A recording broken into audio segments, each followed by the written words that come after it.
Do you feel lost in life right now?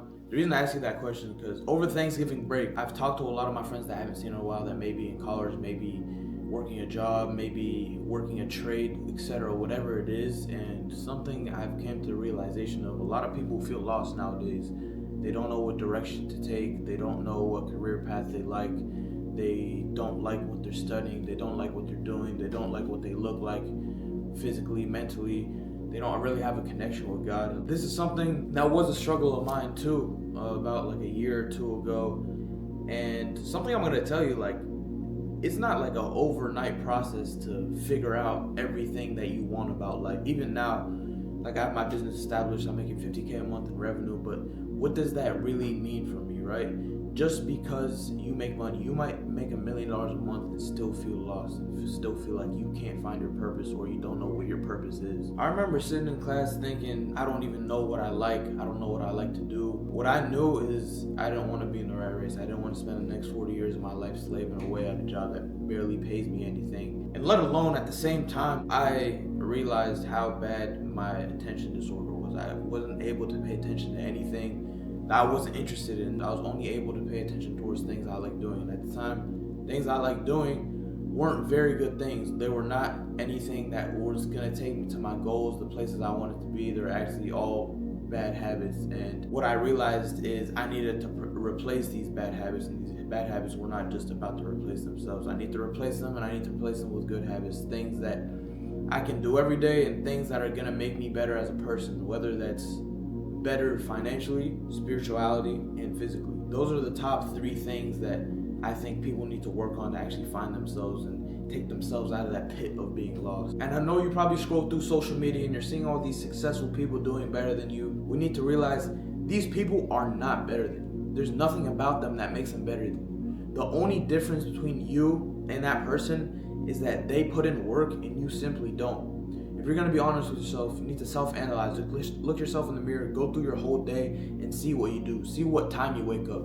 See who you talk to. See how you spend your time. And see what hours of the day you work. And the hours of the day you work, see what you're doing during those work hours. Are you just saying you're working? Or are you actually on that laptop? Or are you actually at work doing what you're supposed to do when you need to do it? A lot of what I'm talking about right now is self-accountability. Self-accountability is gonna make you realize what you're fucking up with in life, what you need to do better with in life, and what track you need to push yourself back on in life. But when you see all these people doing better than you, you cannot look at them and be envious of them, because the position that they got to is because of the action they took to get there. The position you are in life right now is because of the actions that you took to get there. It's not because of blame it on this person, blame it on that person, blame it on this thing that happened to me and that's why I'm in this position right now. You think all these successful people don't go through shit? They go through the most shit, but they just don't show it. Whenever bad things happen to successful people, they see this problem and they try to find a solution as fast as they possibly can. But the people that are not successful in this world, what trait do they have in common with each other?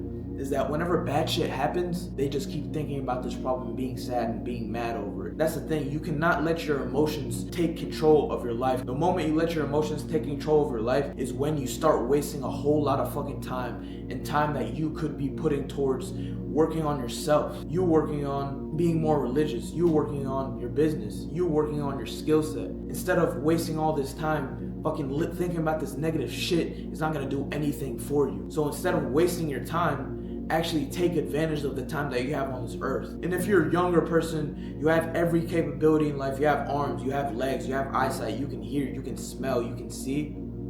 Then what excuse do you have? What excuse do you really have? You have the ability to actually go out there in the real world and do what you need to do and do what you want to do. But you're not using your advantages. You are not using your potential. And that's the problem. Don't fucking blame the people around you. Blame your fucking self. Sometimes you need to actually look in the fucking mirror and blame yourself for the position that you're in. Because if I failed, if I did something wrong, if I lost money, if I lost a friendship, I need to evaluate and see why this thing happened. And if it was my fault, I need to take self-accountability and actually appreciate this thing happening to me. Because why do I appreciate a negative thing happening to me? Because I can learn from this problem. I can learn from this negative thing that happened to me. My turning point was when I learned about Airbnb. I realized that this business model may be for me, because what I was looking for a passive stream of income, right? An income that I can make passively from a business that I can automate. And how did Airbnb fit those criteria? Is because my business model is me finding a house, me furnishing it, me renting it, and after me renting it, I can automate it, right? I have my cleaners doing the cleans for me, I have my virtual assistants doing the guest messages, I have my handyman on ground dealing with guest problems. So at that point, my business is fully automated. I want to have the ability to spend my life doing what I want. But I can't do that if I'm working every single day. I'm working a 9 to 5. I have to physically be there to earn a wage. Typical 9 to 5, let's say I work at McDonald's. I have to physically be there to make the money. Since I started this business, even with one property, I was making money with doing limited effort. The most amount of work I did was find the property, furnish the property, set up the property, list the property. After that, my business was fully automated, right? This shit literally prints for me. So I'm sitting in the office right now and I'm about to go to Egypt next week, all because my business is automated. I would not be able to do that if I had to show up every day for my business. How the fuck would I show up every day for my business when I'm on vacation? So that's the beauty about starting and scaling and automating a business. If you find a business that you can start, scale, and automate, especially automate, then it's the one for you. And that's kind of on the boat that I am right now. I learned about this business and I started it and I stayed consistent with it. Something that you need to learn is, you probably know there's a bunch of different fucking business models, Airbnb, dropshipping, trading, all this shit that's out there, affiliate marketing, whatever it is. You are not going to succeed in anything if you keep hopping from thing to thing to thing. You need to stick to something, fail through it, learn from the failures, and keep fucking going. That's the only way you're going to be successful at it. You think all of a sudden I just found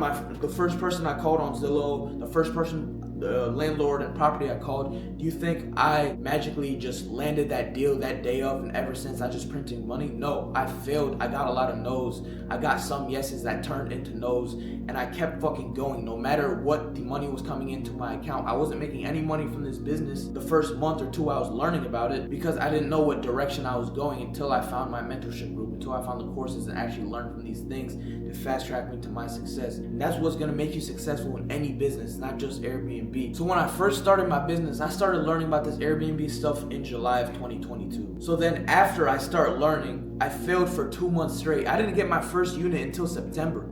I failed for 2 months straight. 2 months I stayed consistent. 2 months I kept working on this business that wasn't making me any money. And then eventually I started seeing the fruits of my labor. Once I got my first unit, once it started producing, then I actually seen the potential of this business. And that just opened up a light bulb, right? If I can do this one property, why can't I do this with a whole bunch of different properties? That's what motivated me to keep pouring my profits into my business to grow that shit. When you start a business, you start making money, you want to pour your profits back into the business. That's how you're gonna scale it. It's gonna be satisfying to see that money coming in, the money coming into your account. It's gonna be tempting to want to spend that fucking money. But you gotta have the discipline, the self-accountability to tell yourself, I'm gonna put this fucking money in the bank account and I'm gonna save it until I have enough to get a new property, until I have enough to scale my business more to the point where I want it to be. I'm sacrificing not putting the money in my account now to grow my business, to have more money in the future. That's delayed gratification. That's what it's called, delayed gratification. Keep boosting, keep making more money, and then eventually once you have a lot of units, you can fully automate your business, and then your business is running itself. You don't have to put in any more work because the work was put in on the front end, and now you can relax and enjoy your life and enjoy your money on the back end. Guys, it literally took me 2 months from the point I learned what Airbnb is to the point where I had my first unit. It took 2 fucking months. That's all it takes. And it could be faster for you. It could be 2 weeks for you. Everyone grows at different rates, right? Some people could take 2 years for them to start their business, no matter what business it is. Sometimes it's 5 years. Sometimes it's 10 years. No matter what it is, you have to stay consistent to inch towards your goals that you want to get. If you want to be a social media influencer, you have to put in the work every day. You want to be a businessman, you have to put in the work every day. You want to go through college and be a neurosurgeon, you have to put in the work every single fucking day. No matter what you do, you have to put in the work. You do not get and you do not make a lot of money from not putting in the work. It's going to be difficult. It's going to be hard. There's going to be times where you want to quit, but you need to push past those moments. You need to keep fucking working past the times that you want to quit, and you're going to get to the point where everything is smooth, everything is automated, and you're just enjoying life, and you're asking yourself, what did I do to deserve it? But you did exactly what you needed to do to deserve it, because you did all the fucking work on the front end, and you don't even realize it, because now you're in a position that you wanted to be in, and now you appreciate the things that you have from the moments when then you didn't have anything. It wasn't just about the money that changed me, it was the mindset shift. When I stopped waiting for opportunities to come to me, and then when I started fucking creating my own opportunities. opportunities. I stopped making excuses, I stopped blaming the system, and I realized no one is coming to fucking save me. No one is coming to give me a handout. I need to put this work in on my own. You don't need a business degree, you don't need a lot of capital. All you need is yourself, a plan, and the willingness to actually get there. If you're feeling lost, this is what I want you to do. I'm gonna give you easy steps. Number one, stop overthinking, stop overanalyzing. Don't let the fear of failure stop you. You are going to fail on this path to success. You need to understand that. Two, focus on skills that make you money. Forget about these random fucking side hustles that tell you, oh, this is how to resell this, resell that. Focus on something that you can actually build a business from and automate and scale, that has longevity, that will be there 1, 2, 5, 10 years from now. The best and easiest thing to do is to look and start something that's already proven, that has a fucking blueprint. Why are you trying to change up and start new things that have never been started by people before and taking that risk? Start something that someone has already done, that has a proven concept of. For example, my Airbnb business. I copied a blueprint that a million other people used, and that's why I'm in my position today. Copy someone's blueprint, copy their blueprint to success, and you'll see the same success, if not more. So imagine you did everything that you needed to do, right? And you wake up tomorrow morning, you look at your phone, and you already fucking made money. You didn't have to put an hour of physical work in that day. That's what your life could possibly be. You wake up the next day and you say, I'm fucking bored, let me book a cabin. I'm bored, let me book a flight. I'm bored, let me go to fucking Egypt. I'm about to go to Egypt next week, and that's what I'm doing because I'm bored. And I want to hire a virtual assistant to keep my business even more automated, so I have to do less work than I already do. Also, imagine not having to go to a job that you hate every single day, and not having to have someone tell you what to do and someone bitching at you for not doing something correctly. Imagine that. I don't have to imagine it because I'm fucking doing that shit now. I hated having a boss. I hated working a 9-to-5 job, and I knew I needed to get myself out of there. Just like I was talking about, imagine waking up to money. Look, I just got a booking right now. While we're on this right now, I got a $400 booking on Airbnb. Just sitting right here. I was recording this video. This popped up just now. This is the receipt. Look, a text I just got from right now showing that I just made $400 recording this fucking video. This could be you, but I want to show you how to get to this point. How you can get that random notification on a Sunday night at 5:30 p.m. that you just made $400 today. I know I kind of rambled in the video because I get pretty passionate, but if you guys have any questions, make sure to DM me on Instagram. I answer every single question, whether it's a voice note or a text back. Subscribe to my YouTube channel. My Instagram is John Aziz, and also I'm telling you guys this because I wish I had this roadmap to success whenever I was starting out. That's the whole reason I make content. That's the whole reason I talk to you guys face to face, to get you to where I want to be, to get you to where I am without having to go through the same fucking mistakes that I went through. The only difference of where you are now and where you want to be is taking action. Lock the fuck in.